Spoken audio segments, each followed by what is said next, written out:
एक गांव में सोनल नाम की लड़की रहा करती थी अपने नानी के साथ। जब भी सोनल कुछ भी करती तभी एक चुड़ैल उसको देखती और उस पर हमला भी करती।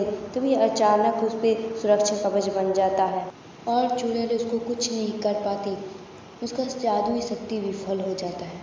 तभी एक दिन का बात है, रात का समय होता है और तभी सोनल की नानी उड़ते उड़ते कहीं जा रही होती है। तभी जोर जोर से हंसने की आवाज़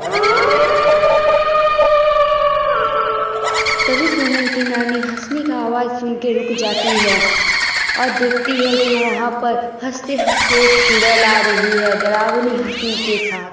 तभी चुड़ैल बोलती, क्यों रे बुढ़िया, तू तो बच जाती थी तब जब सोनल तेरे साथ थी। अब तुझे कौन बचाएगा मुझसे। तभी सोनल की नानी बोल पड़ती है, ए दुष्ट चुड़ैल, तू मुझे नहीं मार पाएगी। मेरे साथ भगवान है और तेरे साथ बुराई है। बुराई के सामने अच्छाई की जीत हमेशा से होती आ रही है और होती रहेगी भी।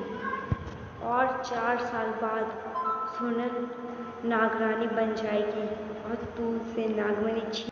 तभी सोनल की नानी और दुष्ट चुड़ैल के बीच बहुत घमासान युद्ध होता है।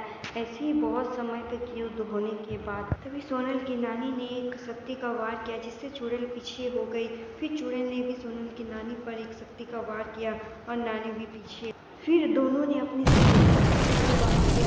जिससे बहुत बड़ा ब्लास्ट। तभी सोनल की नानी ने 2 शक्तियों का वार किया एक साथ। इसकी वजह से चुड़ैल को वार करने का मौका नहीं मिला, चुड़ैल घायल हो। तभी चुड़ैल अपनी सारी शक्ति लगा के नानी के ऊपर वार करती है और नानी को मार देती और जोर जोर से हंसने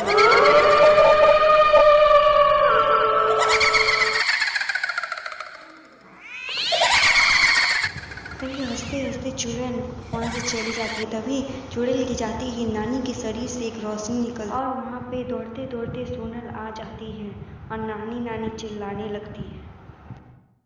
तभी सोनल के चारों ओर रोशनी आ जाती है और सोनल बड़ी हो जाती है।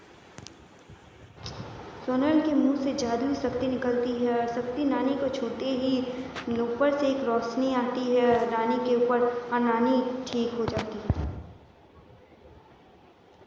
तभी सोनल नानी से, ये सब क्या था नानी, मुझे तो कुछ समझ में नहीं आ रहा है। मैं यहाँ पर आती ही मैं बड़ी कैसे हो गया, मेरे मुंह से ये क्या निकला और आप ठीक हो गई। आपको क्या हुआ था, ये क्या हो रहा है नानी, मुझे तो कुछ समझ में नहीं आ रहा है। नानी बताइए, मुझे कुछ समझ में नहीं आ रहा है। नानी जल्दी बताइए, ये सब क्या था। तभी नानी बोलती है, सोनल तू कितनी हड़बड़ा रही है, बता तो रही हूँ, सब्र कर। मेरी बहन बुराई की पूजा करती है और एक बुरी और उसी ने मेरी ये हालत की है।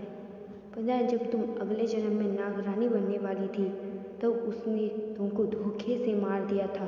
तुम नागरानी बनी नहीं थी इसलिए तेरे पास नागमणि नहीं थी। इस जन्म में वो तुमको कैद करना चाहती है ताकि जब तुम नागरानी बन जाओगी तो उसे नागमणि मिल जाएगी। नागमणि वह शक्ति है जिससे पूरा दुनिया पे राज किया जा सकता है। तुम कभी भी उसको नागमणि मत देना। 4 साल बाद तुम नागरानी बन जाओ और तुम्हें उसे हराना होगा। अभी फिलहाल तुम अपने असली रूप में आ जाओ।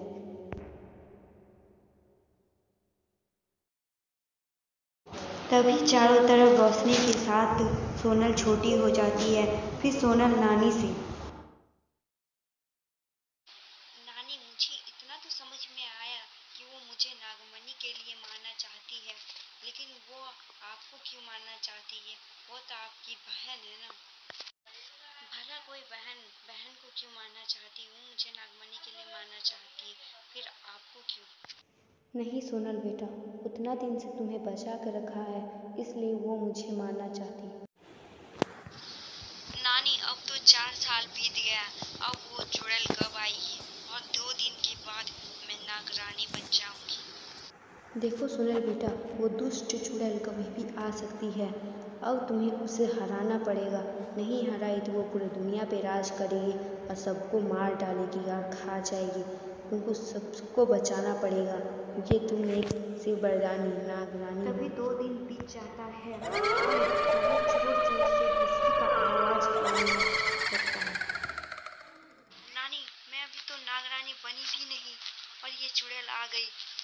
मैं क्या करूं? मेरे पास तो कोई शक्ति भी नहीं है जिससे मैं इस चुड़ैल को हरा दूं। नागरानी मुझे बंदी बना। नहीं सोनल बेटा, अब ये जगह बदल जाएगी और तुम अपने असली रूप में आ जाएगी। तभी वह जगह बदल जाती है और बहुत डरावने जंगल में। देख चुड़ैल, मैं फिर वापस आ गई। अब मैं तुझे नहीं छोड़ूंगी। तेरे पाप का घड़ा भर चुका है। अब तू मेरे हाथों मारी जाएगी। तूने बहुत ही दुष्कर्म काम किए हैं। अब मैं तुझे नहीं छोड़ूंगी।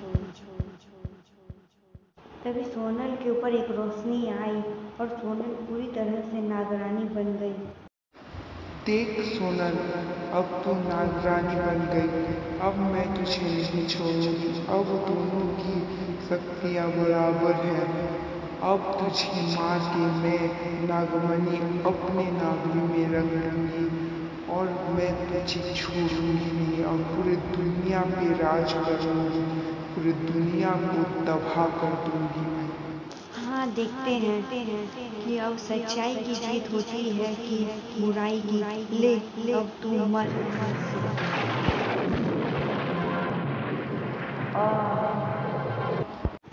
तभी इस चुड़ैल के शरीर में मकड़ी के जाले बुनने लगते